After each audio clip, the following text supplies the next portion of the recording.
ভেনেজুয়েলায় Nicolas মাদুরোকে সস্ত্রীক গ্রেপ্তারের পর থেকেই শক্ত অবস্থানে ছিলেন অন্তর্বর্তী প্রেসিডেন্ট ডেলসি রদ্রিগেজ।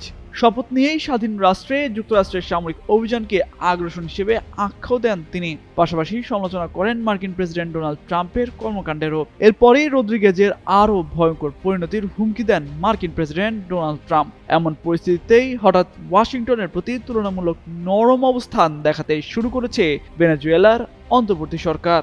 এক বিবৃতিতে অন্তর্বর্তী প্রেসিডেন্ট ডেলসি রদ্রিগেজ বলেছেন, আন্তর্জাতিক আইনের সঙ্গে সামঞ্জস্য রেখে যৌথ উন্নয়নকে কেন্দ্র করে সহযোগিতার একটি সনদের মধ্য দিয়ে যুক্তরাষ্ট্রের সঙ্গে কাজ করতে আগ্রহী তারা। যদিও এর আগে তিনি এই অভিযানকে অবৈধ বলে নিন্দা করেছিলেন। রদ্রিগেজ বলেন, মাদুরোর সস্ত্রীক আটককে আগে অপহরণ হিসেবে আখ্যা দিলেও এখন তার সরকার যুক্তরাষ্ট্রের সঙ্গে উভয় দেশের সার্বভৌমত্বের প্রতি শ্রদ্ধাশীল সম্পর্ক আশা করে। ভবিষ্যৎ হোক নিরাপদ, বিনিয়োগ হোক বিশ্বস্ত, আর আমার পছন্দ সল্ট বে। ওয়েলকাম টু সল্ট বে।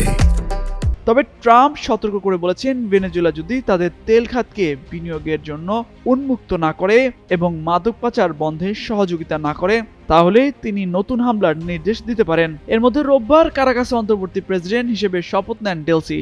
এদিকে এয়ারফোর্স ওয়ানে সাংবাদিকদের সঙ্গে কথা বলার সময় ট্রাম্প বলেন, ভেনেজুয়েলা যা লুট করে নিয়েছে শুধু তা ফেরত আনা হচ্ছে।